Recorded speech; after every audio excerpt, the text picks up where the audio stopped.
What's going on, everybody? Welcome back to Hang 10. We are here hanging out another week in the Wavy Plus studio. Thank you to these guys, A1 American, for sponsoring this week's episode of Hang 10. Lots of fun stuff recently across Hampton Roads, across Virginia Beach, the Outer Banks. When it comes to surfing, we've had some swell. Unfortunately, again, this has been really the common theme here. We've had swell, had some waves, we've had days of waves, just without great conditions. The wind has been really a problem, kind of plaguing us this fall.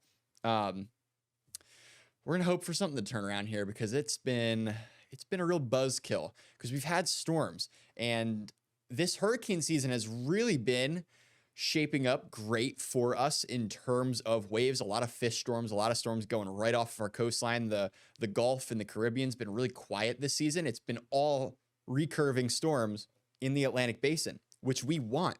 Again, the unfortunate news is either these storms have been too close and the conditions get a little bit too gnarly for us, or the wind is just not right. The pattern is not right. We've had high pressure to our north and west, and that's just been allowing for north and northeasterly wind to kind of plague us with these past few swells. And that's no different with this past weekend's nor'easter, which I would categorize as the first nor'easter of the fall winter season. So we'll talk about that. I've got some footage from surfing actually today. Today's October 13th, and I've got a bunch of footage surfing from this past nor'easter.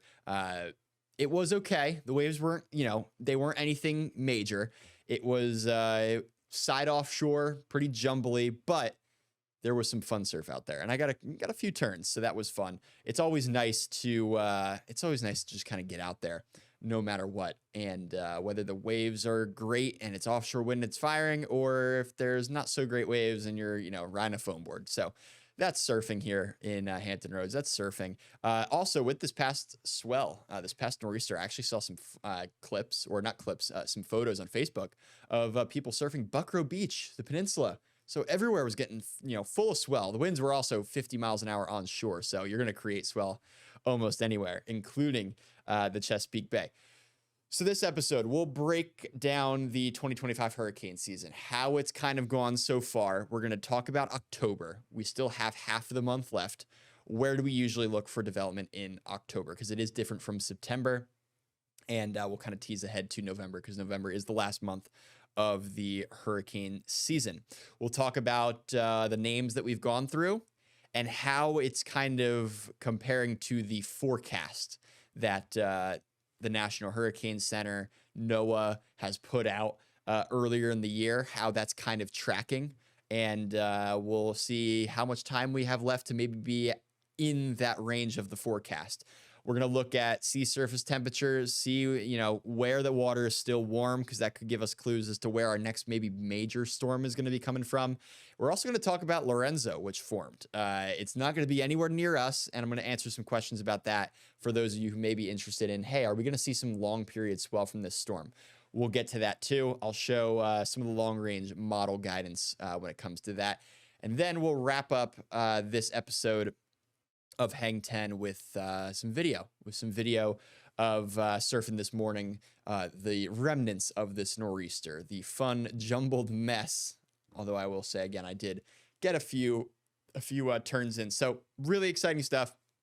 We're gonna hope that the swell train continues to push forward here along the East Coast, and like normal, we're gonna hope here in Hampton Roads or here in Virginia Beach and the Outer Banks for some better winds to kind of go along with it, because it has been, again, a little bit challenging. New York, Long Island, Florida has been great this hurricane season. Hopefully, if you've gone on trips there, or if you're from there, if you're listening to Hang 10, thank you for tuning in.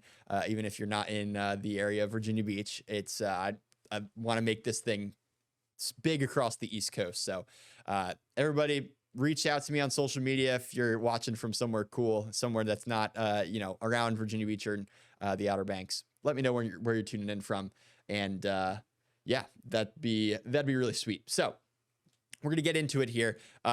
This is not, there we go. It's loading now. Here is our little nor'easter. So the low that, and I'm actually gonna explain why the winds have been kind of problematic for this system. It has to do with the fact that this is a double barrel low. You kind of see an area of low pressure to the north. That's kind of the parent low. That's the low that we had here in Hampton Roads, giving us those 50-mile-per-hour winds, the rain, the tidal flooding. That low now is working up towards just off the coast of New Jersey. This other low that just formed off the coast of South Carolina and just kind of southeast of Wilmington, this has been the reason, this can be the blame for why conditions are not so great here and why the wind is not offshore here. Because you can see, if I play this out, look at the way the wind direction is going. It's going northwest, but more of a north-northwest. So more, you can see kind of the clouds here, more of a side shore direction than offshore. But you can see, you can kind of break down, there's two different layers that we're looking at here. You can kind of see in the upper layers, clouds that are more moving in the kind of, I'd say, southwest to northeast direction. They're kind of moving off this way at the upper levels. Now, I'll erase this here. Clear the selection. Actually, clear last. There we go. You can see, let me get back to camera tool and I'll zoom this out.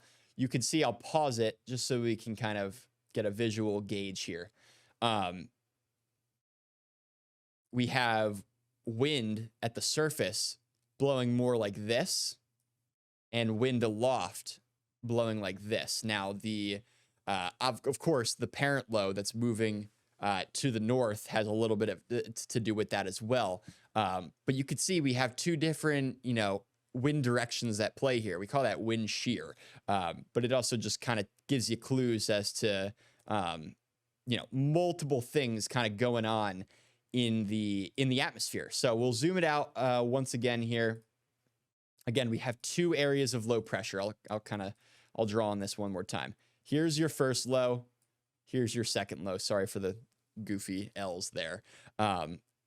There's your two areas of low pressure. What we do know about low pressure is that wind spins counterclockwise around these areas of low pressure. So this is why I say this second low down here, if this was not here, we would have really, really good conditions because we wouldn't have the influence of this low. What we have going on is we have this storm here. If we just had this low, we would have winds circulating more so like this. We would have more of a westerly component in our wind, allowing for it to clean up a little bit more. I mentioned it's kind of been a jumbled mess out there in our lineup with this storm. That's because it's to side shore. The Outer Banks has been dealing with it. The only places that I can imagine that have been really that good with this swell is, I'll zoom in here so we can see, has been, let me get my drawler back on here, has been this section of coast right around here. The wind is a little bit more, or the coastline's angled in a certain way where a more northerly direction, it can still kind of hold. So that's been kind of the case. There. So we've, again, getting plagued by the setup at hand. We're getting plagued by the fact that we've got two areas of spin, one to our north, one to our south. And both of those systems are kind of fighting right now and giving us these kind of more northerly winds. So that's been the setup at hand. When I come back from a quick break, we're going to break down the hurricane season, where I think it may be headed from here. And yeah, we'll do a little bit of a flashback too to see how the forecast is holding up. So don't go anywhere.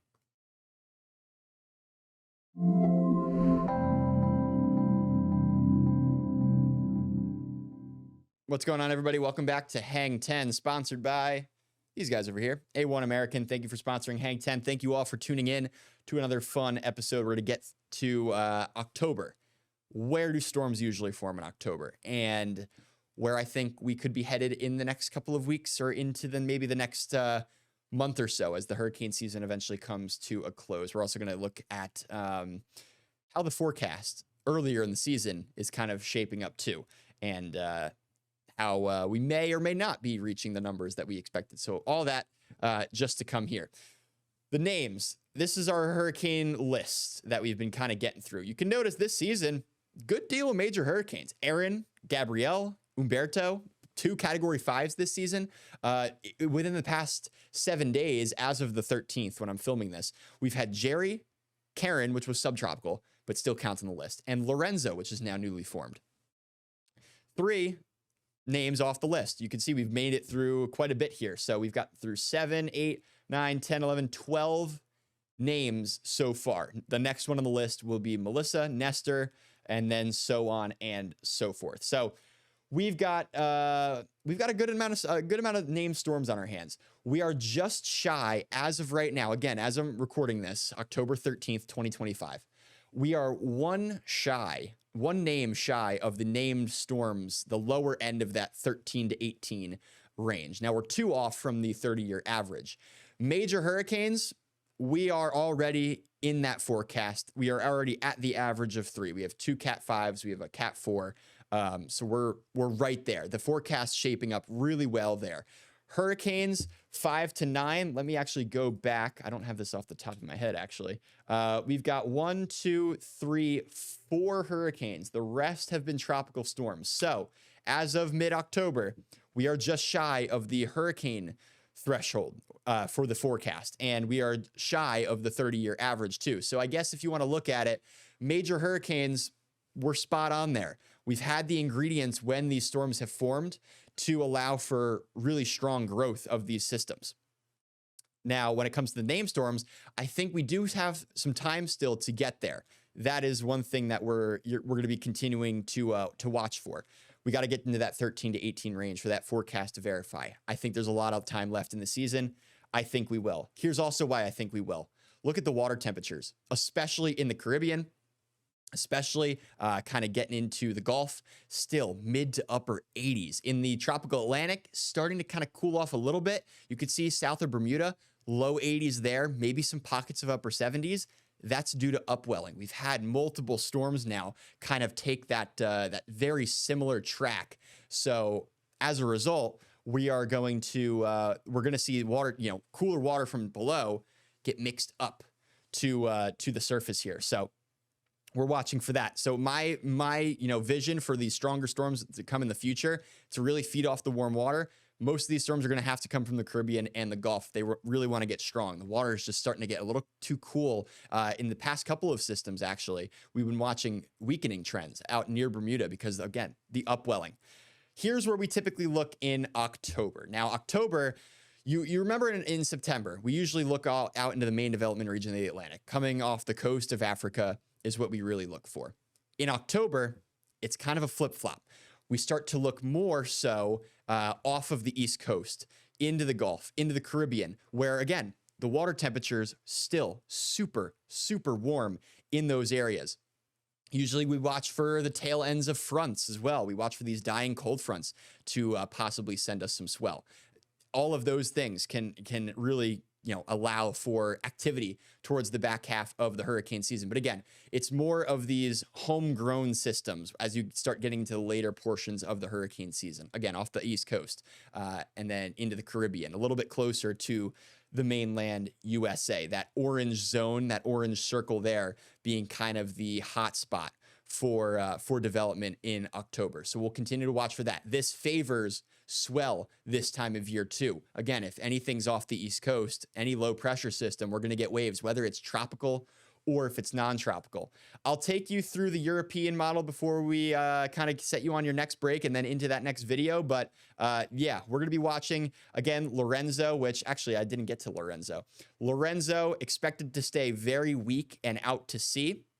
We're not expecting any long period swell from this either because, again, it's just so far away. And the Atlantic this time of year with fronts diving on through, it can really mess with swell coming from long distances. So we're not really too concerned about Lorenzo. You'll actually notice here with the European model, it is way out there and it spins well out to sea. We're not really expecting too much. Big areas of low pressure forming in the middle of the Atlantic, not great for sending us swell, but maybe little frontal activity there heading into this next upcoming weekend and early next week. With these fronts come potentially offshore wind. We're going to keep our fingers crossed there as well. The GFS showing a very similar picture, waiting for this next upcoming weekend. So by next episode of Hang 10, we could be looking at another run of swell with this time better conditions. Because again, with these low pressure systems to our north, these cold fronts swinging on through, we go from a southerly wind direction out ahead to a westerly wind direction behind it. So that's about it for me.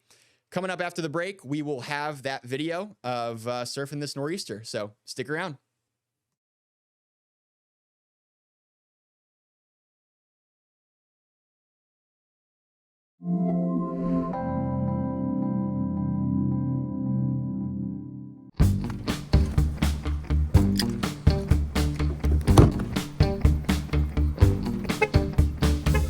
All right, everybody, welcome back to another episode. Today, the swell train continues. We've recently had a good amount of tropical swells, not the best conditions, but we've been on it. We've been getting waves here, but now something a little different. Pretty much what I'm calling the first nor'easter of the fall winter season is upon us right now. The last couple of days have been crazy onshore wind, 50 miles an hour, heavy rain, storm surge, especially along the Outer Banks. It's been crazy. It's been what you typically look for in a wintertime nor'easter is what we've been getting here. But I checked early this morning at the cams. Wind was still really on it. The storm too close. It was probably side short, like 35 miles an hour. So not worth going. But now storm's pulling away from the coastline, pulling off to our north.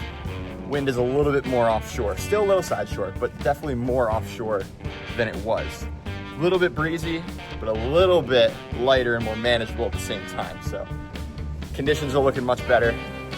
Let's go check it. We're here. Phew.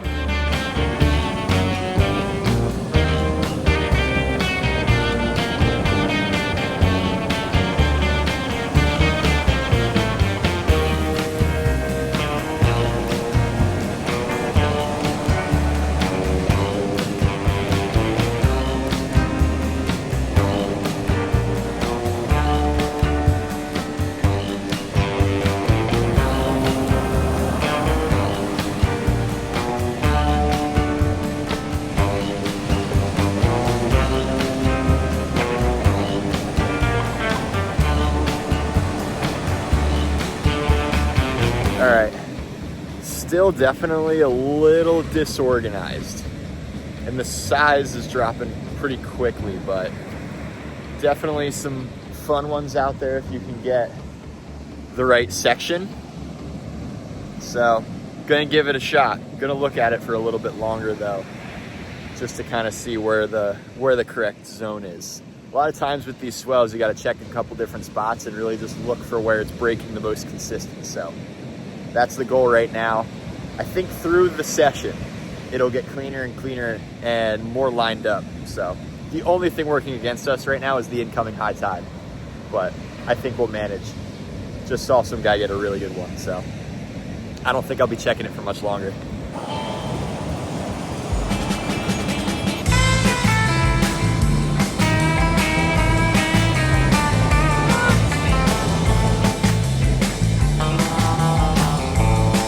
All right, there's definitely a couple waves. We are going to hope that as the storm keeps pulling away from the coast, it gets more manageable. I just said it, but usually just after a storm passes, especially with these nor'easters, it can be a little bit raw. The conditions can still be a little bit jumbled, but we're gonna give it a shot. Not all the time that you get really consistent waves, especially as all surfers know here across Hampton Roads. So we're gonna go capitalize on what we've got, and fingers crossed that it gets a little cleaner through the day. So, phew, let's get out there.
literally no more beach left.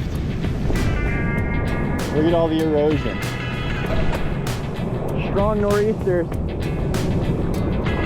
they always take a good chunk of the beach away, but this is probably the shortest I've seen this beach in a long while. Look at that, right up against the ocean. I'm not gonna lie, this session's kind of a struggle right now. It's still super messy. Wind isn't perfectly offshore yet, and there's no telling if it actually will be perfectly offshore, so we're trying our best, but it's tough. It's tough to find a good one, so walking down the beach a little bit, quick reset, hopefully find a couple gems.